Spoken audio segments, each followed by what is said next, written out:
Hello, hello, hello, hello, hello, hello. Hello. There we go. So we are going to take a trip down memory lane today. Harry and I are going to tell you about our childhood in the UK, how it was to be a child in the 90s, or you could say how it was to grow up in the UK in the 90s. Yeah, we thought we would give you a little bit of culture along with language because I assume you probably want to know a little bit more about the British culture. So here it goes. Let's go. Let's go. Yeah. Well, you've got great energy there, Charlie. I feel like I need to match your energy now. Yes, of course. So there's 10 or 11 hours difference in our days. So Harry's just woken up, and I've done a lot of things today. One of which was smack a cockroach 2 minutes before we hit the live button. We've just moved into a new place, and I've just had 2 weeks of living in what I can only describe as a hellhole. I don't know if I have told you guys this before, but we were doing some dog sitting, and this person that we looked after the dog for has a flat full of cockroaches. It was infested with horrible little creepy crawlies. One spider. We saw one spider, but you know that's okay. That's fine. Yeah, you can deal with spiders. Sorry, go on. Yeah. No, it's a two-way conversation. But I mean, spiders, that's not that bad, is it? Like spiders, no. Well, in fact, that's something. In Australia. They're another kind of species, aren't they? In Australia, It's another completely different size of spider. It's a whole different kettle of fish.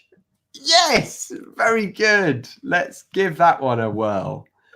So it's a whole different kettle of fish coming up on the screen now. There we go. Harry, take it away. So this is when something is completely different to another thing. So spiders in Australia are a whole different kettle of fish, or a completely different kettle of fish to the spiders here in the UK. So something completely different. Yeah. And synonym, I'm thinking a different ball game, a completely different ball game. Could you say that? Yeah, it's a different ball game. I'd maybe say that about an activity rather than a thing. Like killing spiders in Australia is a whole different ball game to killing spiders in the UK.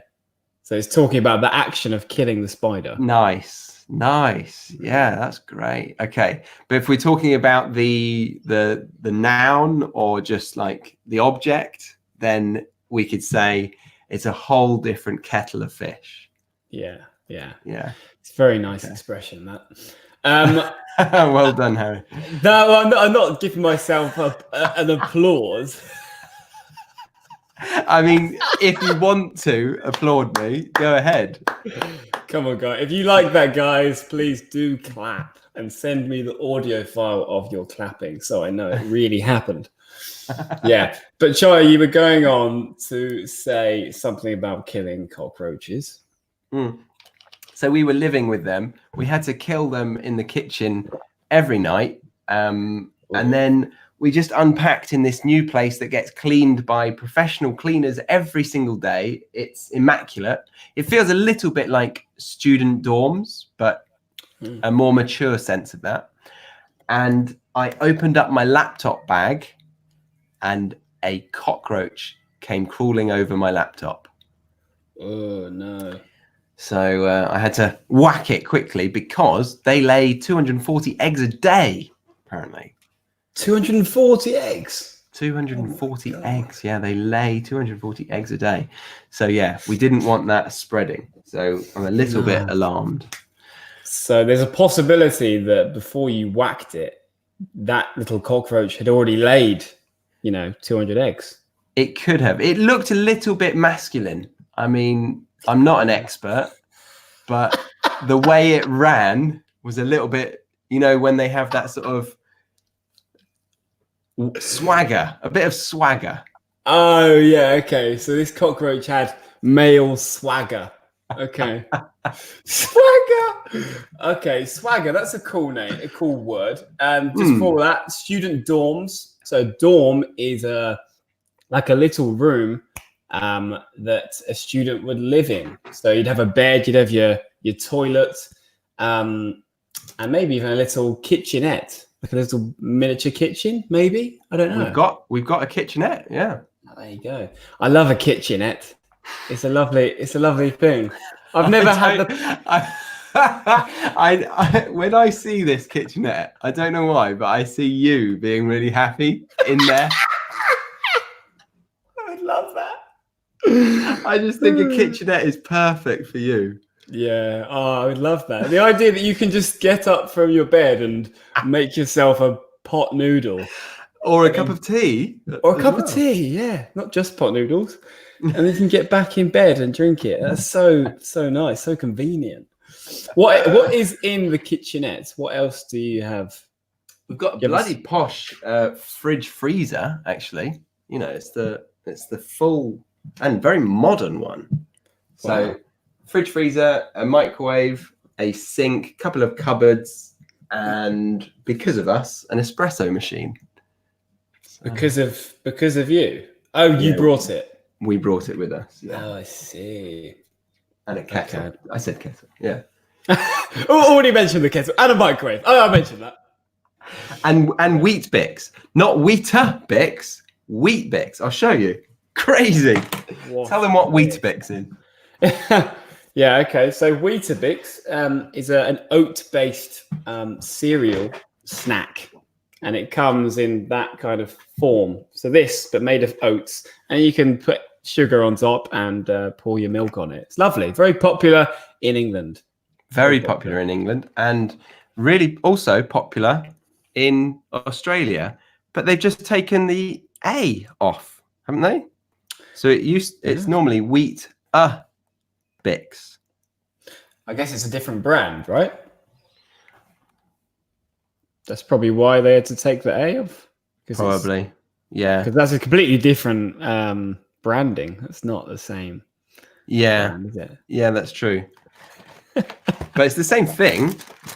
It's the same thing. It's one of those things though. They're what are they? Oat biscuits, right? You'd probably call them oat biscuits, but Weetabix was the original one. So it's like the Hoover vacuum cleaner thing. Yeah. Like a Hoover was the original brand that kind of made vacuum cleaners popular and accessible for people. So now we call them Hoovers, but really they're vacuum cleaners, and Hoover is the brand. Yeah, yeah. Wheat is a biscuit made of wheat. Yeah. Yeah. Okay, so we're gonna have plenty more. Yes, swagger. What's that, Charlie? If you think of a rapper, particularly from the Bronx, from New York, they move like that. And often when they're walking, they sway from side to side. And that's what this cockroach had. It had some New York rapper swagger. So it was a cool cockroach, right? But I had the last laugh. Yeah, exactly. I bet he thought, "Oh, I'm so cool with my swagger on this work surface kitchenette," and then you just came, bah! Dead. Yeah. Or maybe he was a. Am I allowed to say a wigger? A lesbian? Oh. Am I allowed to say? Are you allowed to say a lesbian? No. I don't mean lesbian. I mean the ruder word. Can I say it? Dyke? Is that really offensive? This isn't. Yeah. That's a good question, Charlie. You know, it's language matters that we should probably be tackling. I think it is rude. Well, let's see. The term dyke Alex- is a slang noun meaning lesbian. It is also a slang adjective meaning things associated with lesbianism. So it doesn't say, So it originated. Many as a people consider misogyny. this word offensive. Many people were, yeah. Okay. Yeah, we know it's offensive, but it for me. Well, what does that mean for you? If I've said that word, do you understand the message I'm trying to get across? About the cockroach. Yeah. Well, you're basically saying it's maybe a female cockroach with a masculine swagger, a masculine way of walking, things like that. Exactly. I understand what you mean. Yeah. And so how could you say that without being incorrect, politically speaking? You could just say, well, it's a very masculine. Is it maybe a female cockroach with a masculine swagger? Yeah. There you go. Very good. Yeah. So it may get the last laugh because it's already laid its eggs. Exactly. And that's also another good expression, Charlie, to have the last laugh. So you said, I had the last laugh, though, and when I killed it. So we say that when you said the last. Well, you won. You won, right? Yeah. Whoever wins at the end, you may be, and it's about, you might be losing at the time, but then the tables turn, or the situation changes for the positive for you at the end. Yeah, exactly. Yeah. So it's often like a confrontation between two people or two things, like a cockroach and a man, or two men. It's probably the first time a man has said that about a confrontation with a cockroach. Yeah, I'm breaking down barriers or social norms. Yeah, exactly. Yeah. Should we get into the podcast? Let's get into the podcast.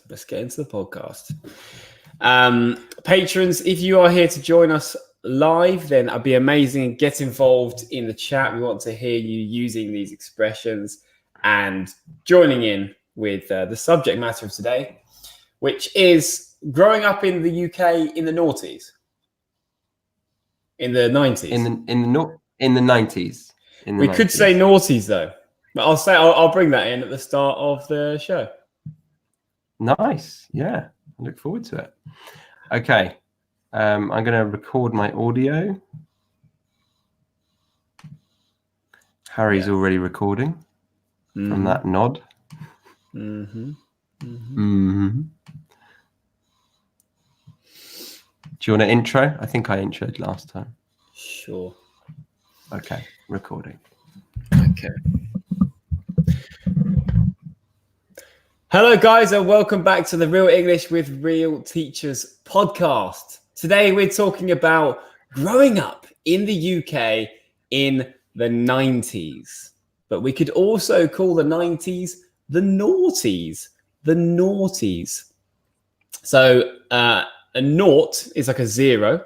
Oh, no, the noughties, that's the 2000s. No, you can't say that. What am I talking about? What am I talking about? You're a decade out. Yeah. Yeah. So the noughties is the 2000 zeros. The 2000s, only in 3 zeros, but yeah. Yeah, exactly. The 2000s.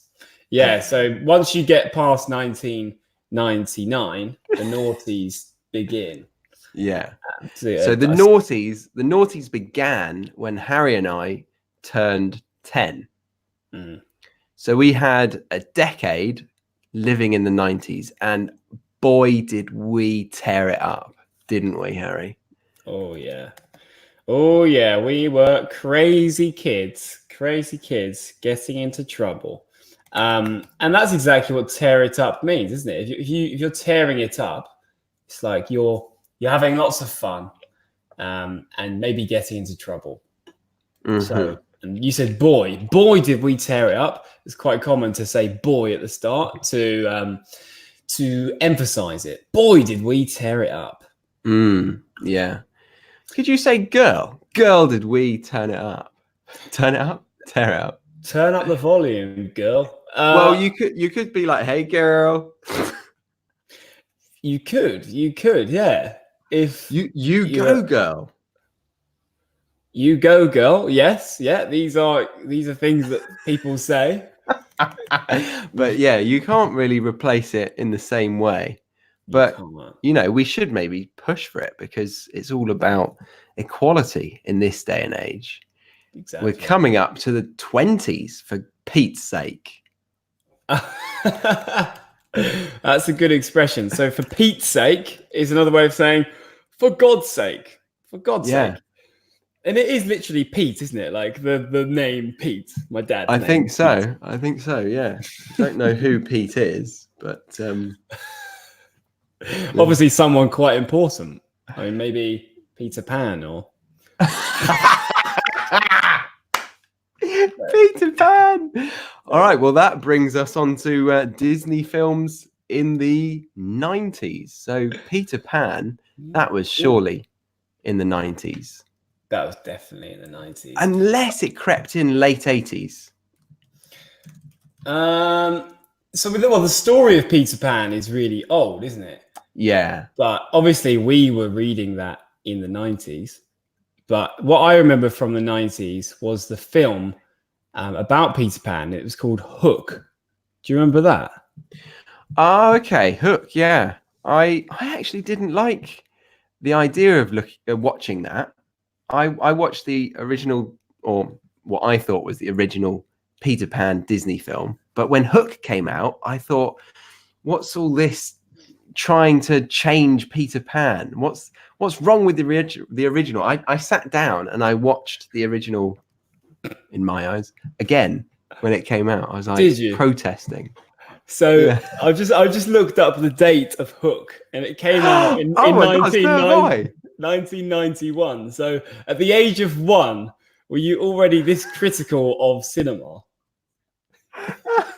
And I said that the Disney Peter Pan came out maybe late 80s. Did you see what date it is?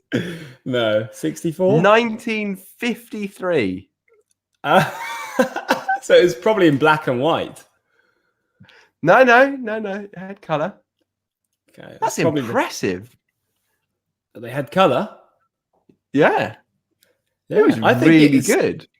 I think it's impressive that you actually liked it and appreciated it at such a young age, Charlie. I'm surprised. I thought you would be, where are the special effects?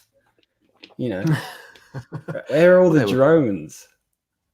There were plenty, no drones, but no drones needed. I remember they swooped down when they were flying. They were going all over the place, but it was Disney. So they were strings. There were strings attached. It wasn't real people.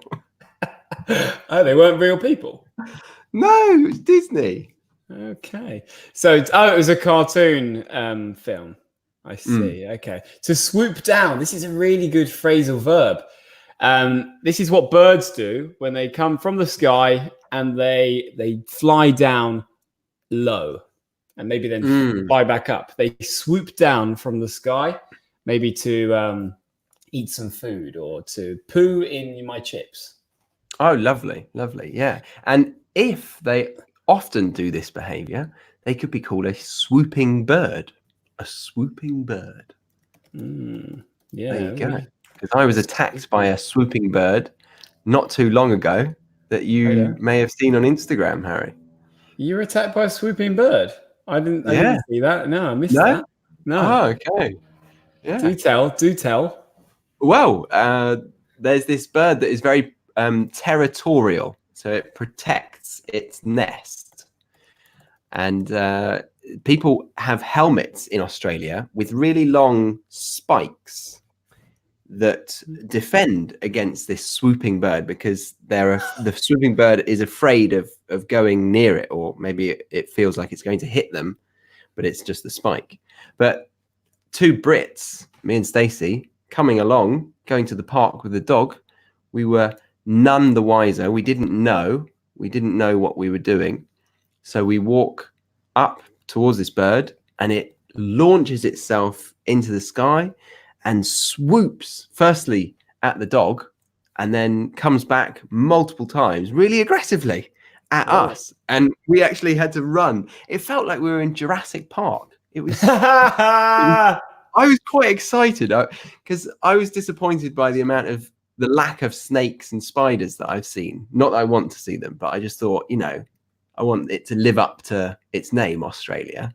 I want to be a bit scared. And then this swooping bird, I thought, wow, this would never happen in England. I'm scared of a bird. Yeah, you can't imagine like pigeons and swooping down like that. Although I have occasionally had a pigeon. They do swoop a little bit, but they're quite shy, aren't they, pigeons? If you run towards a big group of pigeons kicking, we carry those every Friday and Wednesdays, basically on market days, because that's when I'm in town and that's when all the pigeons gather around. So I go into town, I find big swarms of pigeons and run towards them. You throw up rice in the air for them to come down and eat and then die. And then during that eating process, you come through. I throw rice up, they all fly, and then I just run through punching. Oh, I lost Charlie. Or has Charlie lost me? Oh. You're right, Charlie. Yeah, I'm just going to switch onto my phone. Don't want that to happen again, but take the lead and carry us on. Maybe take us on to the first real memory that you have of the 90s. Yeah, I'm going to explain a couple of phrases as well, which have come up. Cool. Do you want to mute your microphone while you change over? Mm-hmm. Lovely. So Charlie also said to live up to its name. So he said that nothing in Australia had scared him yet. He hasn't seen many scary spiders. He has had a couple of cockroaches, but nothing too scary. And he said, well, Australia hasn't lived up to its name yet. Its name being its reputation. Australia has a reputation for having lots of scary animals, big spiders, snakes. So there you go. To live up to your name, to meet expectations. Yeah, and then none the wiser, which we touched on briefly. It's when you don't know something. So when you are oblivious to something, or you are ignorant to something you don't know. So me and Stacey, he said, me and Stacey were walking along, none the wiser, and then these swooping birds swooped down and attacked us. They swooped down and attacked us. But I actually had a similar issue, but not with swooping birds. Well, actually, no, there was a swooping bird. I was on a holiday with a friend of mine, and we had just ordered our pizzas, and we were waiting for them. I think she had ordered a pepperoni pizza, and the moment they put the pepperoni pizza down on the table, a bird pooed on her pizza. So literally, the moment that the pizza was on her table, a bird poo fell onto the pizza, and that was done by a swooping bird. I'm just telling another swooping bird story about my friend's pizza that got shat on. Oh no, that's awful. Was that recently? Yeah, it was in Broadstairs. Yes, it was recent. Yeah. Yeah. The moment the pizza came out, it was put down on the table. A bird swooped down and shat on it. Just poof. And then the waiter just said, "Should I get you another one?" Said, yeah. I'll get you another one. It was so funny. It's great. That is hilarious. And there was poo splatter on my glass as well. Was it a big seagull?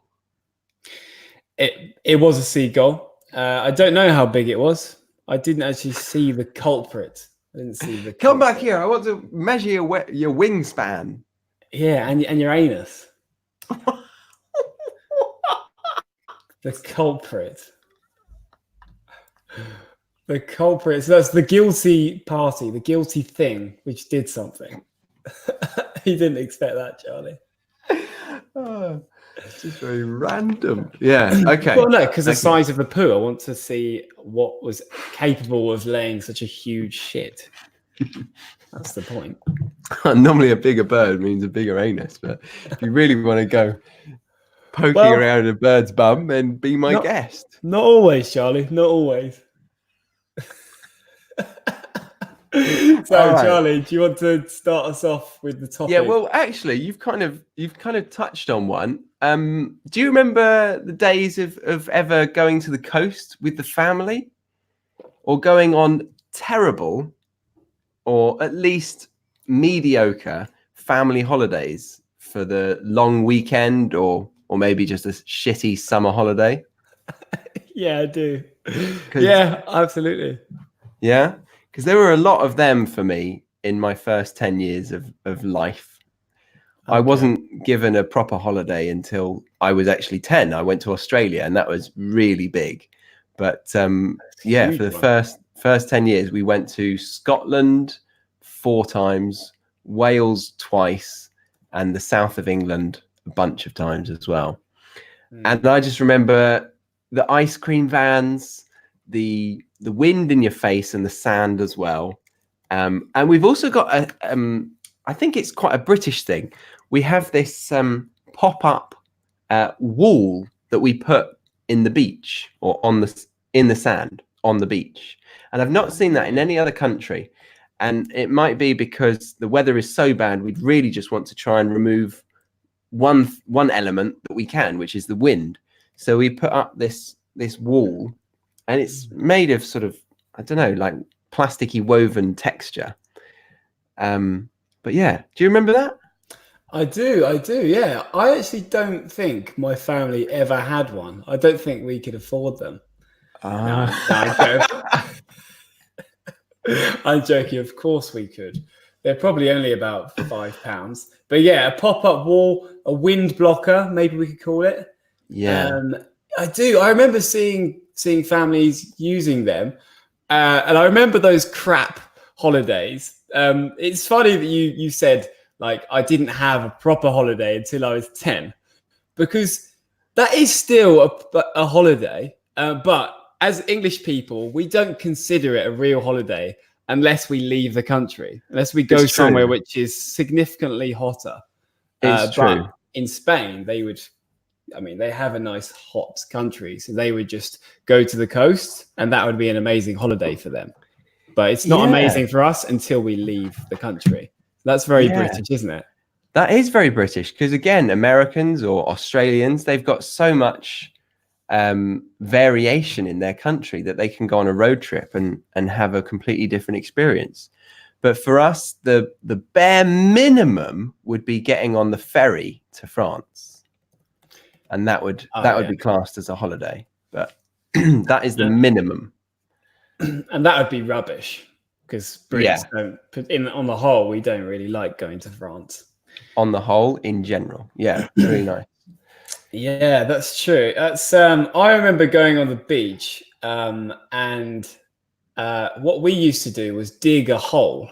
That we spend lots of time digging a hole, and then we would lay a towel over the hole to make it seem like the towel was just laid down flat. So then someone would come back from being in the sea, or maybe going to get everyone an ice cream. They would sit down or lie down, even better, and they'd fall into the hole. That was very fun. It's a very, very typical Harry prank, I can imagine, when you were younger. That was the height of your happiness, I think, in those holiday days. That was what you were waiting for someone to fall into my sand trap. Yeah. I remember once a guy who we didn't know was walking was walking with his ice cream back to his to his mates, and he stepped on the towel and he fell into the hole, and he dropped his ice drink, his ice cream went everywhere. Oh, and I remember that's going to cost him at least 99p. Oh yeah, definitely at least 99p, and I think he had a flake as well. Oh God, yeah. So we said this because there's a really obvious advert on the ice cream van that was always saying 99p flake. So you could buy an ice cream, the soft ice cream, wasn't it? For whippy. 1p short of a pound, which is, you're always going to get that. Yeah, it's so nice, that really soft ice cream. Whippy, we call it, don't we? Whippy. Yeah, whippy. Yeah. Exactly. So he fell into the hole. Did you own up? To own up, to say it was me, to own up. Did you say, "Oh, I'm sorry, sir, I'll buy you an ice cream"? No. I think it was I didn't really need to own up. It was pretty obvious it was me. I was sitting next to the towel with a big smile on my face, probably laughing my head off. But I think I was in shock. I felt really bad. I remember all of us, because I think it was my cousins as well, we felt really bad about it. But to be fair, why did he step on someone else's towel? You take that risk. You shouldn't, if you're walking back, don't step on someone else's towel. I mean, you won't. That's true. Lesson learned. Yeah, that is bad etiquette, I'm sure, in all countries. Don't step on someone's towel at the beach. Yeah. You're a plonker. You're a plonker, exactly. A plonker. This is nice British slang meaning an idiot. A plonker. You plonker. You absolute plonker. It's very Cockney kind of sounding word, isn't it? Plonker. Yeah, it is. Yeah. Okay, so beach holidays in England, which weren't considered proper holidays. Anything else that you can think of in the 90s? I mean, I'm sure there's many. I put holidays as one of mine. I remember I used to go every 2 years. We would have a holiday abroad, and then the year between that we would do something in England. And we would always go to Greece. We used to always go to Greece. We choose a different island every time. And they were lovely. They were really nice holidays. And last night I was at my parents' house. I just got back from holiday, so I went to see them. Hadn't spoke to them for a while. Hadn't spoken with them for a while. It's quite common to say that grammatically wrong and get away with it, isn't it? I hadn't spoke with them for a while. You hear that a lot. Yeah, you do. Yeah. It's a very common native mistake. Yeah, but so it doesn't matter. Harry's above that. He corrects himself. Exactly, which is just great for conversation. And they had some photos out. They had a photo album, which is like a book full of photos from previous holidays, and a journal which my dad had written on a holiday, an old holiday to Paxos, which is a lovely island in Greece. And it was a day-to-day diary of what we did in Paxos with photos that my dad had taken on a nice old camera, and then had the photos developed. And it was so nice. And this lots of like stories about what we did on holiday. And it's just, I thought so nice. I'd love to read that. But there's no way my dad would have written a journal about our summer holidays in England, because they were nearly always accompanied by rain and arguments. Yeah.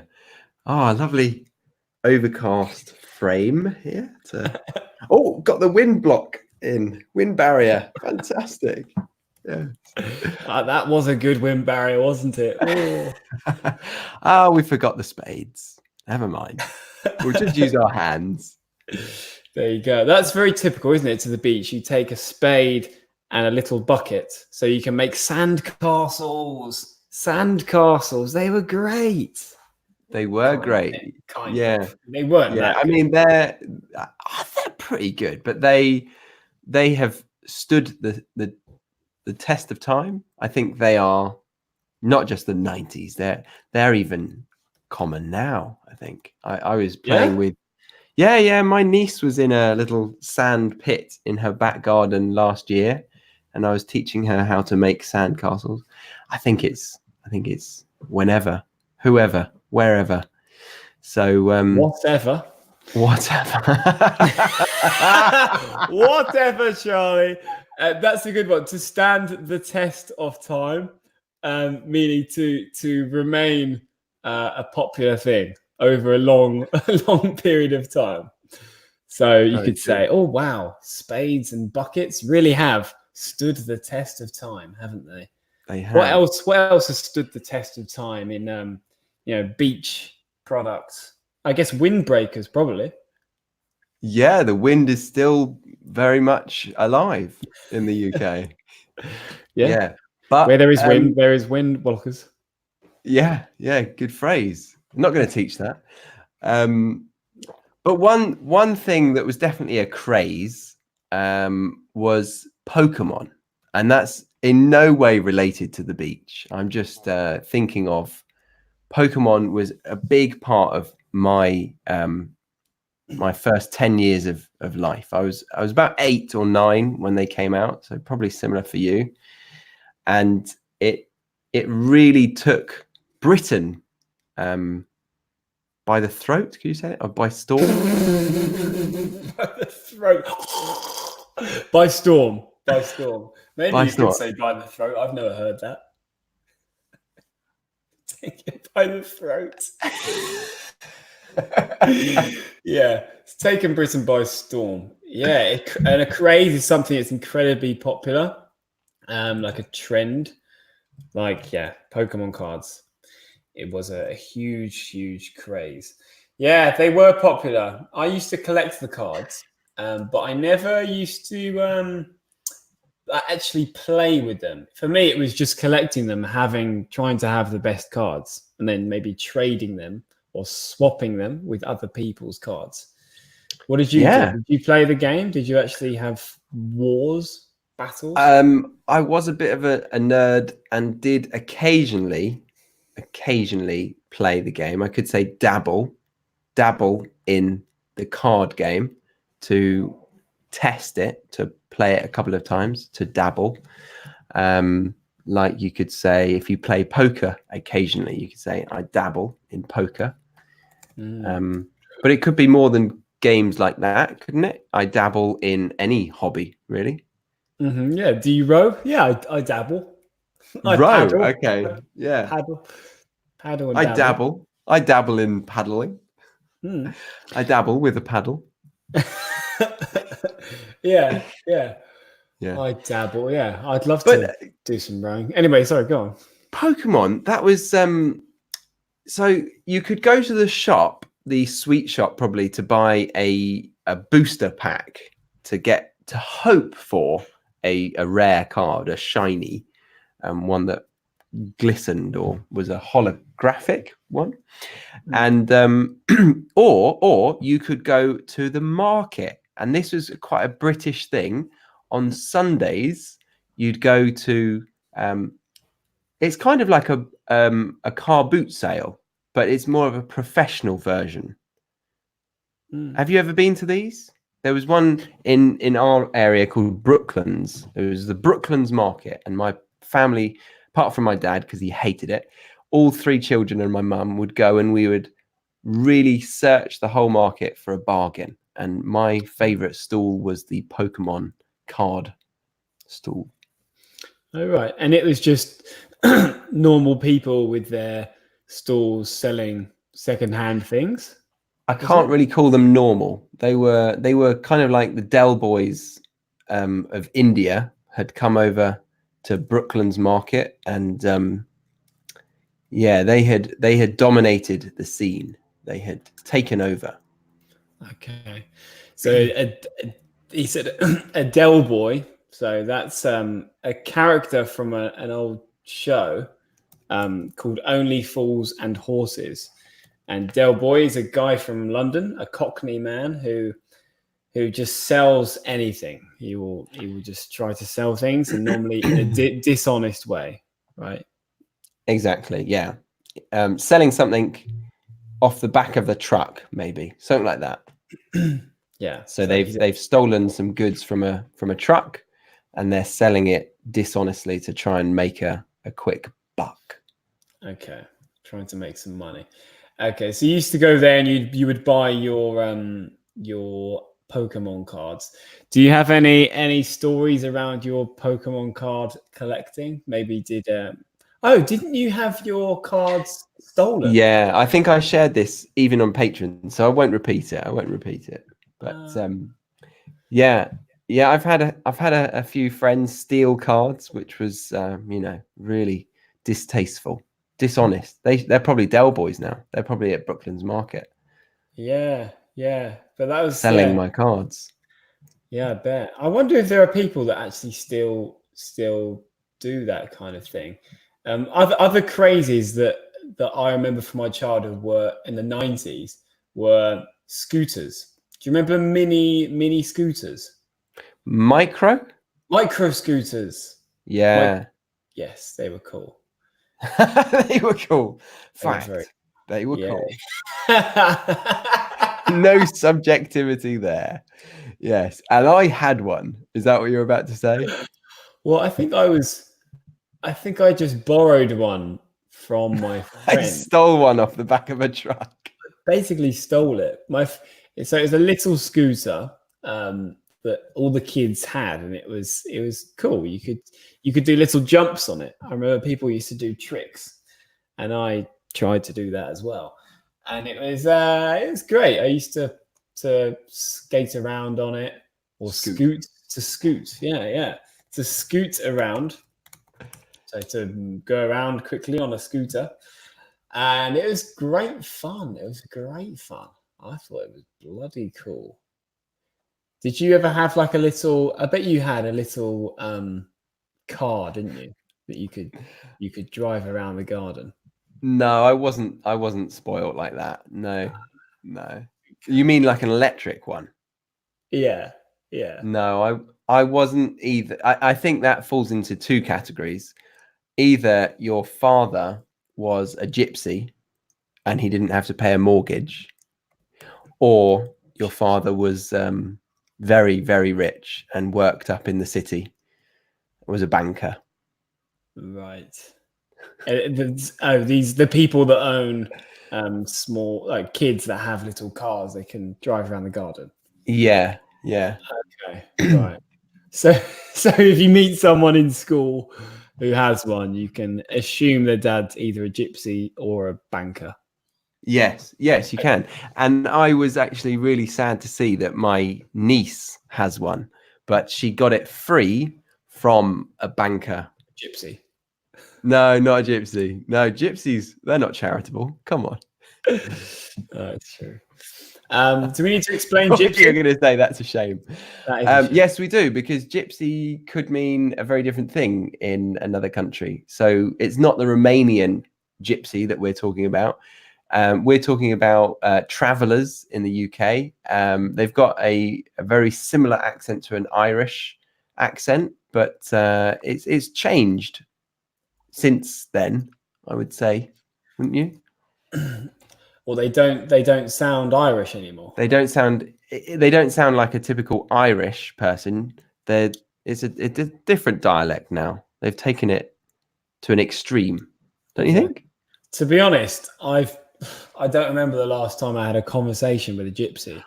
Oh, come on. There's some films that you've watched, though, like Snatch or Lock, Stock and Two Smoking Barrels, is it? Yeah, so that's the only reference I have. So there's Brad Pitt who plays a gypsy, and he talks with this really Irish accent. So that's the only connection I've had with gypsies, apart from maybe when I went and did a car boot sale once. I think maybe a couple of gypsies, but I can't remember how they speak. Maybe you've had more interactions with gypsies than I have. Okay. I'm not the best judge.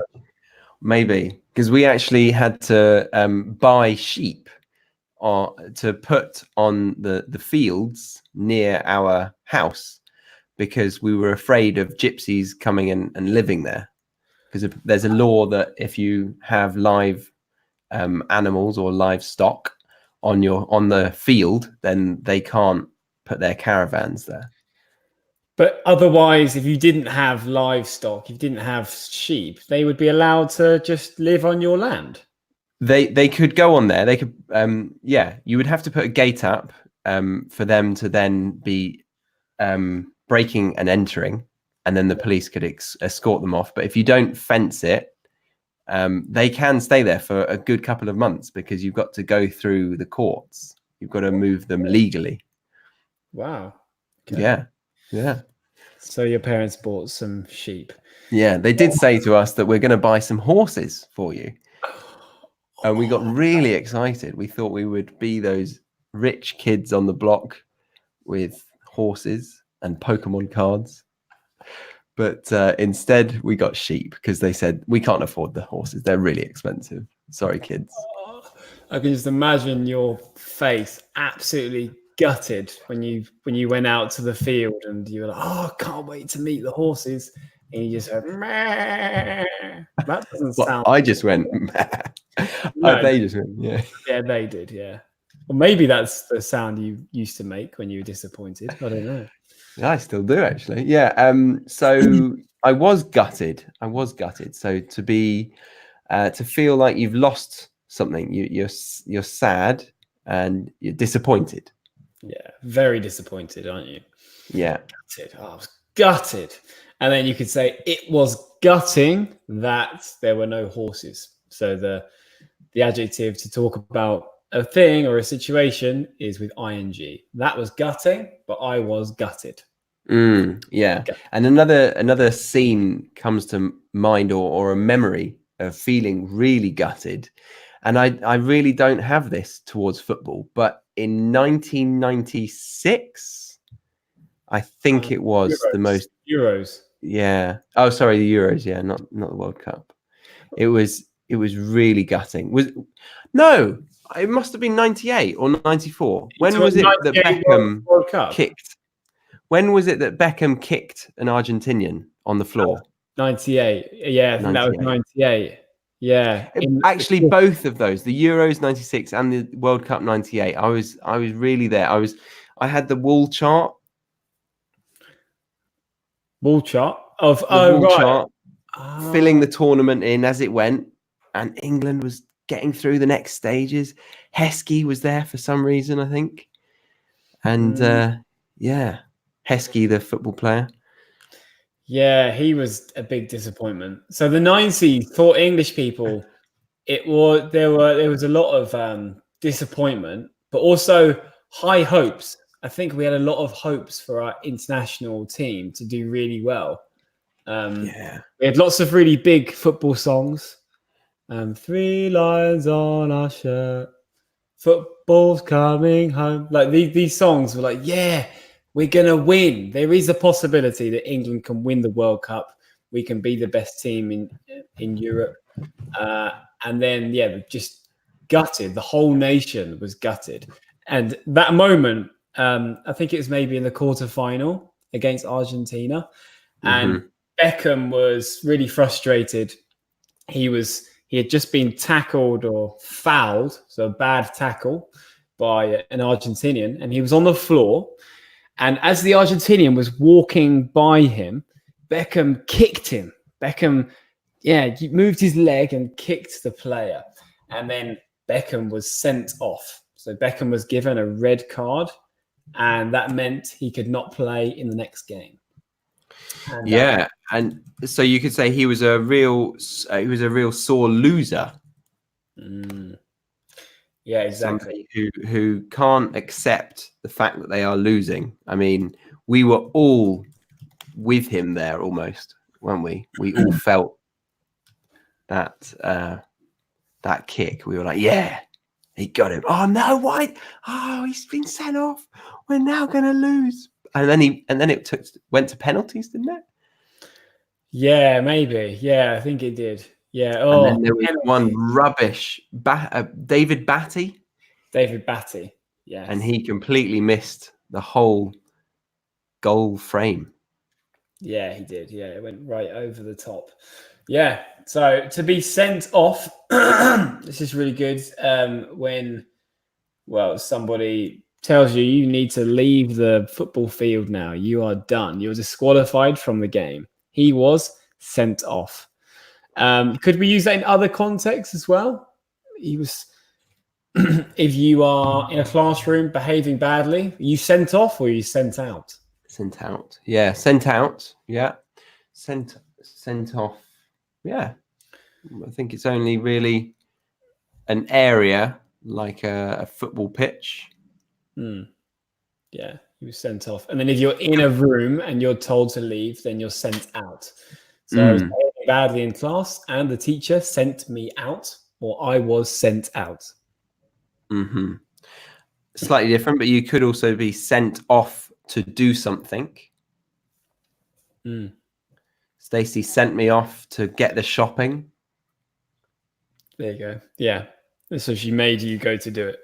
Yeah, I was.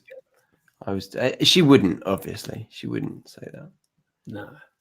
But I guess it's not. It's not always a bad thing. But yeah, a mother maybe would send their child off to. Oh, you could send your child off to Boarding school. Yeah. I was sent off to boarding school when I was 13. Yeah, exactly. I wasn't, but I imagine actually you. This is really deep, but I think you would have done well if they sent you off to boarding school. Are you saying I'm not doing well now? Or are you saying that I didn't do well? How dare you? No, I just think it would have sorted you out. It would have put you straight. That's not any less. I'm not any less offended here, Charlie.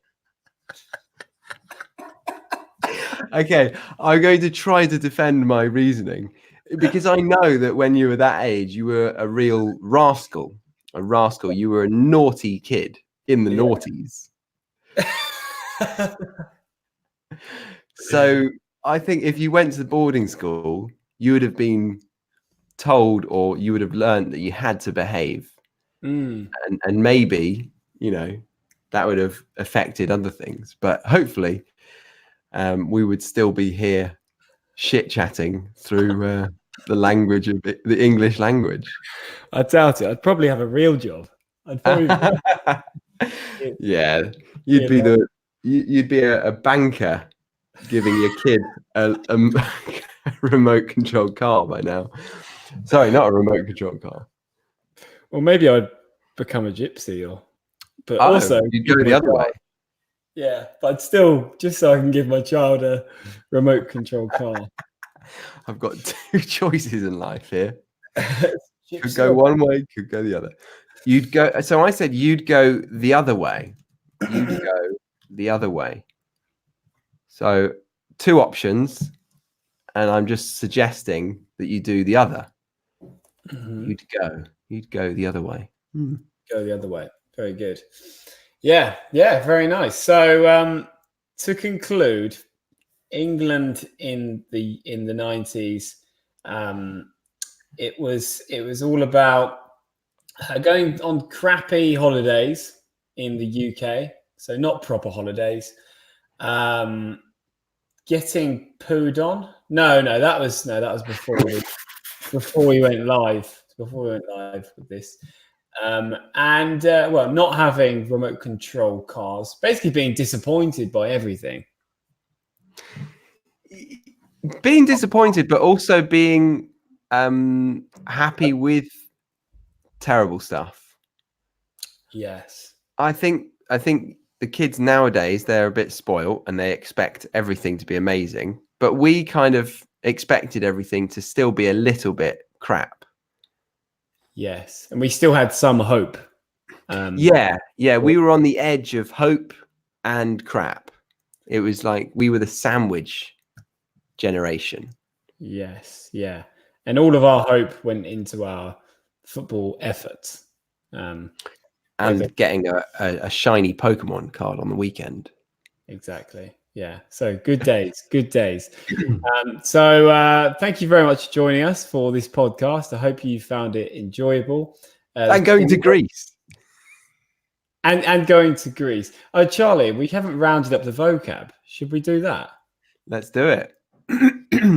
So let's go back to the beginning. And you said you said a very nice phrase to begin with, actually, which wasn't in the podcast. Whole different kettle of fish. My bad. Okay, let's go back to a proper holiday. The culprit. Yeah, let's go from territorial. None the wise. Yeah, Was no, because we were talking about dog bird poo before. Live up to its name. No, culprit. Yeah, start a culprit. No, proper holiday. Yeah. Okay. So we're going to cut that bit in the edit. No, let's leave it. Let's keep it raw. Okay. So going back to a proper holiday, meaning a holiday that we believe is legitimate. It is real. It is not just going to Scotland or Wales or somewhere in the UK. It's leaving the island, going to Spain or Greece. There you go. Proper. Like real English. Real holiday. Proper holiday. A pop-up wall or a wind blocker. We could also say a windbreaker, could we? A windbreaker. So that's a jacket. That's a jacket, yes. So not a windbreaker, a wind blocker. This is something that blocks the wind when you're on the beach. Plastic sheet. Yeah, and you could use pop-up with quite a few things. Like in the market, there were pop-up shops, or we call them stools. Yeah. So the next thing was a 99p flake. That was an ice cream that was very popular in the 90s, and it's probably inflated now to £1.99p flake. At least. Yeah, I think it's £3.20 last time I saw. Oh, right. I keep up with my ice cream knowledge. Okay, and then the next one, Harry? To own up to something is to admit that you did something bad, to confess something. So I owned up to digging a hole. Very good. Yes, very nice of you. So if he did not own up to something, he could be classed as a plonker, a rude word, not too offensive, but it just means that you are not a nice person. You're an idiot. An idiot. That's it. Yeah. To stand the test of time. So that's when something remains popular over a long period of time. So like we were talking about sandcastles, building sandcastles has stood the test of time. It has, yeah. And then the opposite of that really is a craze.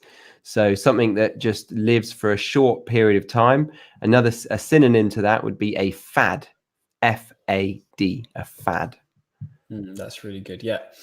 And going on to hobbies and things like that, something that you do a little bit. Now and then we can say you dabble in something. So I dabble in poker, for example. I dabble in tennis. So I don't play it much, occasionally. You dabble in singing, don't you, Harry? Sure. I dabble in singing. Yeah, I dabble in singing. Yeah. And then we were describing, I think, Pokemon cards. And I was saying how one of the rare cards has a shine to it. We also called it a shiny, but it could also glisten. To glisten. It's a good verb. To glisten. Very nice. Yeah. And then we had Del Boy. So you can say that someone is a Del Boy if there's someone who just will sell you something in a dishonest way. Someone that's not very trustworthy. He is a bit of a Del Boy. So it's going back to the show Only Fools and Horses. If you want to watch some classic British comedy, then check it out. It's good fun. Yeah. When was that shot? I'm not going to guess because the last guess I had was very, very far from the truth. But was that in the 90s? Maybe 70s? 80s? Or maybe 20s? 90s or 70s? Definitely not the 80s. I don't know. Oh, 81 was the first episode. The last episode was 2003. Wow, it went on for a long time. Okay, so it went through the 90s. So you could get a feel for what the 90s was like in the UK by watching Only Fools and Horses. Good idea. It's a good idea.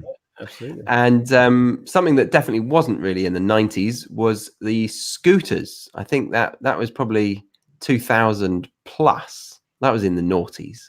Yeah? Yeah, it probably was actually. Yeah. I think I got one when I was 11. So just on the precipice, on the edge. So yeah, you could use this phrase to scoot around, to go around on a scooter, which is Nice. a vehicle that you probably know of, but it's got two wheels and you put one leg on it. And they've And kind of come back into fashion, haven't they, scooters? they have, yeah, the e-scooter. Yeah, very different kettle of fish, really. It's a very different type of scooter, but popular. It is kind of a craze. I bet in 5 years people won't be riding scooters everywhere. Anyway, to be gutted, to be very, very disappointed. We were all gutted when David Beckham kicked the Argentine. We were, yes, we were indeed. And he was sent off. So you could be removed from a sporting game like football, to be sent off. And then I said about how you could be sent off to do a task. I was sent off by my girlfriend to go and get the shopping. Nice. Very good. And a sore loser, this is someone who is really bad at losing. They cannot accept defeat. And so like David Beckham, he kicked somebody because they were losing and he was frustrated. So you could say he was a sore loser. Very nice. So there we go. We have the sore loser to end it. Thank you very much, Harry, for your time. I hope you enjoyed it just as much as me. I did. I think I did, Charlie. Yeah, it was good fun. Really good fun. Thank you very much, patrons. And thank you, listeners. It's been great, great fun. See you next time for another episode or podcast. Bye for now.